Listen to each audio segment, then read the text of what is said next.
Assalamualaikum warahmatullahi wabarakatuh. Saya Mufdal Akhtar Zahirul Haq dengan NPM 1006012121029 dari program studi statistika kelas A. Di sini saya akan mempresentasikan hasil karya tulis ilmiah saya yang berjudul Analisis Statistik Efektivitas Vaksin Terhadap Kasus COVID-19. Alasan saya atau latar belakang saya membuat karya tulis ilmiah ini dan penelitian ini adalah yang pertama, pandemi yang belum berakhir. Pandemi di Indonesia belum berakhir sejak awal tahun 2020.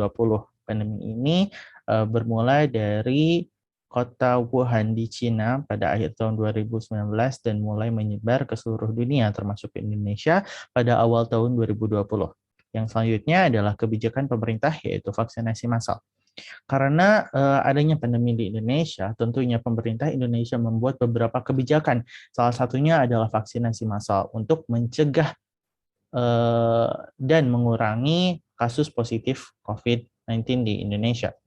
Yang ketiga yaitu meningkatnya kasus COVID-19 ketika vaksinasi massal. Ketika vaksinasi massal ini dilakukan, yaitu pada bulan Juli, pertengahan bulan Juli tahun 2021, kasus COVID di Indonesia mencapai titik tertinggi dan terus meningkat seiring harinya.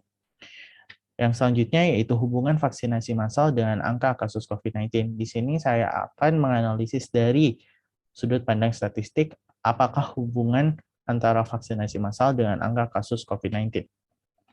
Selanjutnya ada rumusan masalah. Yang pertama, bagaimana sih efektivitas vaksin terhadap pencegahan virus corona? Dan yang kedua, apakah vaksinasi massal efektif dilakukan untuk mengurangi kasus COVID-19? Yang ketiga, mengapa kasus melonjak tinggi ketika awal penerapan vaksinasi massal?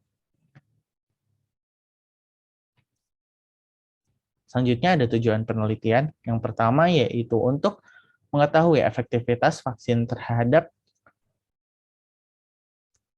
pencegahan virus corona, yang kedua untuk mengetahui efektivitas vaksin terhadap kesembuhan kasus COVID-19, yang ketiga yaitu untuk mengetahui alasan melonjaknya kasus ketika awal diterapkan kebijakan vaksinasi massal. Lanjut ke manfaat penelitian ini, dengan dilakukannya penelitian ini dan dibuat karya tulis ilmiah ini, saya berharap yang pertama pembaca dapat menambah pengetahuan mengenai vaksin, coronavirus, dan efektivitas vaksin. Yang kedua, mengetahui alasan melonjaknya kasus ketika awal diterapkan kebijakan vaksinasi. Dan yang ketiga, menambah informasi mengenai vaksin. Selanjutnya, landasan teori. Yang pertama, apa sih pandemi itu? Pandemi menurut Meta, Bahrupi, Sin, dan Agrawal dari jurnalnya yang diunggah pada tahun 2020, menjelaskan arti dari pandemi yaitu wabah yang ada di hampir seluruh daerah atau seluruh kelompok manusia, binatang, ataupun tanaman. Jadi pandemi dapat kita simpulkan dari pengertian mereka, pandemi merupakan wabah yang terjadi di bumi yang menyebar hampir ke seluruh daerah. Nah, pada awal abad ke-17, pandemi digunakan untuk mendeskripsikan suatu wabah sosial ataupun wabah medis yang terjadi di beberapa daerah yang memiliki ciri khas. Contohnya di daerah yang tropis, di daerah yang dingin, dan lain-lain. Namun, penggunaan kata pandemi ini disanggah oleh Mores, Volkers, dan Fauci dalam jurnalnya pada tahun 2009 bahwa pandemi wabah yang terjadi di suatu daerah yang khusus atau mempunyai ciri khas yaitu disebut epidemi bukan pandemi. Maka pada saat itu pandemi itu digunakan untuk mendeskripsikan wabah yang terjadi di seluruh wilayah dan atau di seluruh dunia tanpa terkecuali. Lanjut, apa itu coronavirus? Coronavirus merupakan suatu kelompok virus RNA yang banyak dan sangat beragam. Nah, virus ini menyebabkan beberapa gangguan yang melibatkan sistem pernapasan, enterik, hati, dan saraf dengan tingkat keparahan yang bervariasi. Ini saya ambil dari jurnal He, Deng, dan Li yang diunggah pada tahun 2020. Nah, coronavirus ini dapat menyebar dengan mudah. Oleh karena itu, coronavirus menyebabkan pandemi di seluruh dunia. Selanjutnya, apa sih vaksin itu? Vaksin adalah produk biologi yang berisi antigen yang apabila diberikan kepada seseorang akan menimbulkan kekebalan spesifik secara aktif terhadap penyakit atau virus tertentu.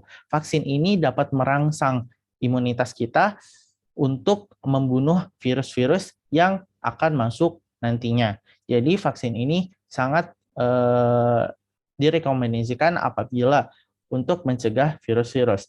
Nah, WHO menyatakan bahwa vaksin adalah cara termudah, teraman, dan paling efektif untuk melindungi kita dari penyakit berbahaya sebelum kita mengalaminya. Oleh karena itu, vaksin sangat dibutuhkan pada saat pandemi COVID-19 seperti ini. Lanjut, metode dan teknik penelitian yang saya gunakan. Metode penelitian yang saya gunakan yaitu penelitian ini menggunakan metode analisis kuantitatif dengan membandingkan dua rata-rata yang saling berhubungan. Dua rata-rata ini saya ambil dari beberapa sampel.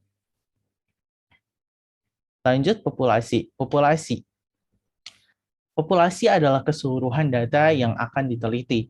Populasi beranggotakan orang-orang, lembaga, organisasi, benda-benda yang menjadi sasaran penelitian. Di sini saya menggunakan populasinya, yaitu seluruh masyarakat Indonesia. Lalu sampel. Sampel merupakan bagian dari populasi. Sampel merupakan satuan data yang diambil ketika akan menghitung statistik uji. Ini menurut Zamboni tahun 2018. Sampel yang saya ambil untuk penelitian ini adalah masyarakat di Provinsi Jawa Barat. Karena Provinsi Jawa Barat merupakan penyumbang terbesar kedua setelah DKI Jakarta untuk kasus COVID dan kasus kematian akibat COVID. Oleh karena itu, saya menjadikan masyarakat di Jawa Barat sebagai sampel untuk penelitian ini. Berikut hasil dan pembahasan yang saya dapatkan. Hasil yang pertama yaitu hasil data pada tanggal 15 Juni tahun 2021. Pada tanggal 15 Juni tahun 2021 belum dilakukan vaksinasi massal. Oleh karena itu, demikian sebaran sampelnya. Yang memegang kasus sembuh paling besar yaitu di Kabupaten Bandung, yang memegang kasus positif paling besar yaitu di Kota Depok, dan kasus meninggal paling besar yaitu di Kota Bogor. Lalu hasil data kedua saya ambil di tanggal 21 Juli 2021. Di sini adalah dalam kurun waktu ketika dilakukannya vaksinasi massal. Datanya saya ambil dari Satgas COVID, dari web Satgas COVID di Provinsi Jawa Barat. Kita dapat melihat bahwa kasus positif semakin naik di sini sampai angka 1.200 dan kasus kesembuhan juga naik karena seiring dari naiknya kasus positif maka kasus kesembuhan pun naik. Lalu pada tanggal 15 November 2021 di sini saya ambil karena pada tanggal 15 November tahun 2021 vaksinasi telah selesai dilaksanakan. Belum seluruh rakyat Indonesia, tapi sebagian telah dilaksanakan. Lanjut, saya setelah menghasilkan data yang tadi dan setelah mengambil data dari web resmi Satgas COVID Provinsi Jawa Barat, saya menguji persyaratan analisis, yaitu uji normalitas, karena saya akan melakukan uji dua rata-rata. Dari hasil uji normalitas yang saya lakukan di SPSS, didapat semua p-value dari semua variabel dari semua sampel yang saya ambil menghasilkan 0,01, yang artinya kurang dari 0,05, maka H0 ditolak. Dan semua data dari semua variabel merupakan data tidak normal. Oleh karena itu, karena data tidak normal, saya menggunakan uji non-parametrik, yaitu ini hasil uji hipotesis satunya. Uji hipotesis satu membandingkan rata-rata antara kurun waktu sebelum dilakukannya vaksinasi massal dan ketika dilakukannya vaksinasi massal. Untuk kasus positif, kita dapat p-value kurang dari 0,05, itu artinya H0 ditolak, maka N1 rata-rata di sampel 1 itu lebih kecil daripada rata-rata di sampel 2. Kita dapat menyimpulkan bahwa kasus positif pada saat dilakukannya vaksinasi massal itu lebih banyak daripada kasus positif sebelum dilakukannya vaksinasi massal. Untuk kesembuhan 0,6, kita dapat value sebesar 0,695 yang artinya bahwa H0 diterima, maka tingkat kesembuhan pada sebelum dilakukannya vaksinasi massal dan ketika dilakukannya vaksinasi massal itu adalah sama. Lalu tingkat kematian kita dapat p-value 0,985. Tingkat kematian di sini kita dapat simpulkan bahwa tingkat kematian sebelum dilakukannya vaksinasi massal dan ketika dilakukan vaksinasi massal itu sama saja. Baik. Uji hipotesis 2 itu membandingkan antara ketika dilakukannya vaksinasi massal dan setelah dilakukannya vaksinasi massal. Kasus positifnya kita dapat simpulkan bahwa di sini kasus positifnya itu ketika dilakukannya vaksinasi massal, kasus positifnya lebih banyak daripada sudah dilakukannya vaksinasi massal. Yang kedua yaitu tingkat kesembuhan. Tingkat kesembuhan sebelum dilakukannya vaksinasi massal, ketika dilakukannya vaksinasi massal dan setelah dilakukan vaksinasi massal itu sama saja. Jadi tingkat kesembuhan itu tidak naik maupun tidak turun.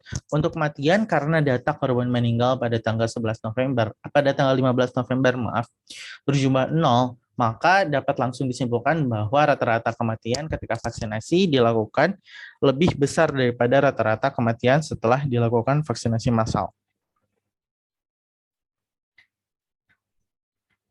Lanjut ke pembahasannya. Ya, pada uji hipotesis bersama dibandingkan data kasus positif, kesembuhan, dan kematian. Nah, semuanya ini meningkat kecuali semuanya ini sama kecuali kasus COVID, kasus positif lebih banyak ketika dilakukan vaksinasi massal daripada sebelum dilakukan vaksinasi massal. Sedangkan pada uji hipotesis kedua, kasus positifnya itu lebih kecil pada setelah dilakukan vaksinasi massal daripada sebelum dilakukan vaksinasi massal. Lalu tingkat kesembuhannya sama saja dan tingkat kematiannya lebih kecil setelah dilakukan vaksinasi massal daripada ketika dilakukan vaksinasi massal. Dari pembahasan tersebut, kita dapat tarik kesimpulan bahwa kasus COVID terbanyak pada bulan Juli tahun 2021. Dapat kita lihat dari tabel atau dari grafik yang saya berikan tadi. Lalu, vaksin efektif untuk mengurangi kasus positif COVID-19 terbukti ketika setelah dilakukannya vaksinasi massal itu kasus positif semakin berkurang. Nah, alasan kenapa ketika dilakukan vaksinasi massal itu kasus positif malah naik, alasannya adalah ada varian baru yang muncul ke Indonesia, yaitu varian Delta. Varian Delta itu varian yang jauh lebih mudah menyebar daripada varian-varian lainnya. Oleh karena itu, ketika vaksinasi massal dilakukan, yang artinya mereka berkumpul, artinya beberapa masyarakat berkumpul dalam satu ruangan, itu bisa menyebabkan yang lainnya positif. Karena adanya varian baru, maka menyebarnya jauh lebih cepat. Dan alhasil, kasus positif semakin naik, meskipun sedang dilakukan vaksinasi massal.